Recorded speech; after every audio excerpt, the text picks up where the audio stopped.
What's up, everybody? Welcome to some of these maps where we check out a map and give it a rating.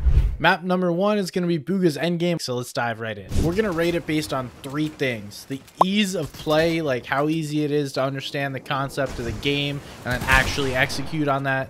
Second one is playability and replayability, so is this a game you want to continually play over and over again? And then third is going to be uniqueness based on what we've seen. Is this a new concept or is this a repeat of the same box fights we've seen 12 different times?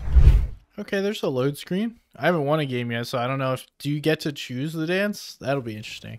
But the loading screen is kind of nice. Okay, a little cinematic. Okay, we're all just chilling in the air. Feel like that's a little anticlimactic. You go into the cinematic just to sit there, so. Alright, I've played this enough to know that you just wait a couple of seconds and then you get to see zone, so you get to land in zone. That much I know.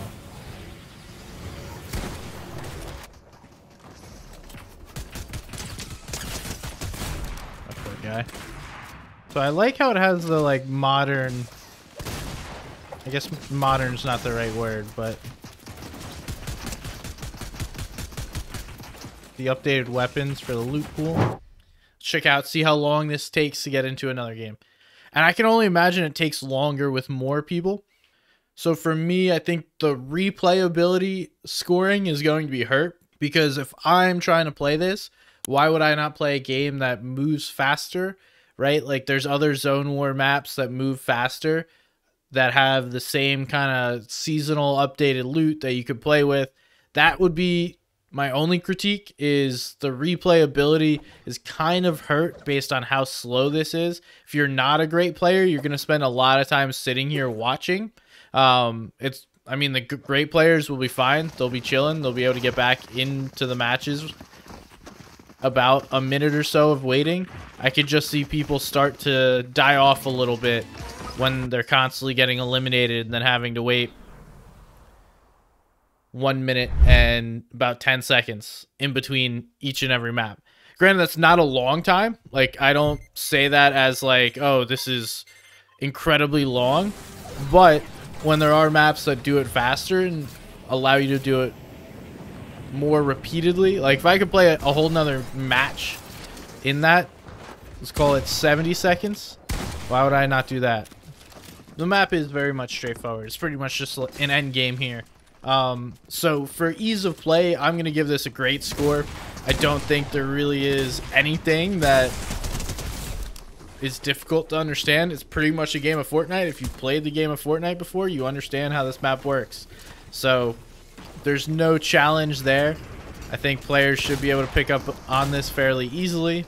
I'd give it a 10 out of 10. Ease of play is a 10 out of 10. Nice and simple, nice and easy.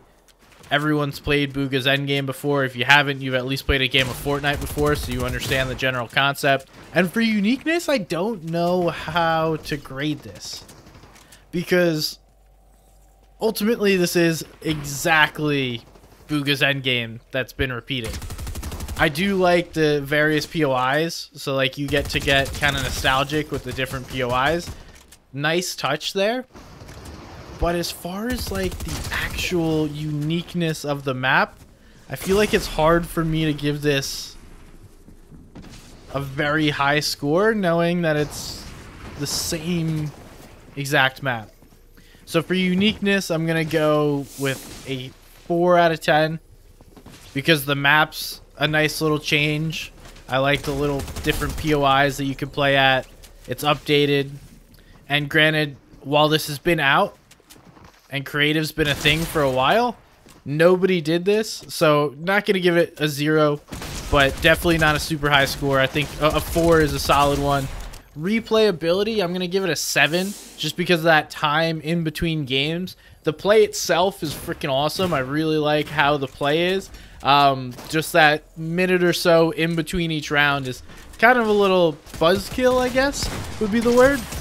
And especially if you're not a great player, when you're spectating already, it's a lot of time sitting around doing nothing. So that's my knock on it. The gameplay is awesome. I really like being able to play these replicated end games. It looks like it's the slower zones too.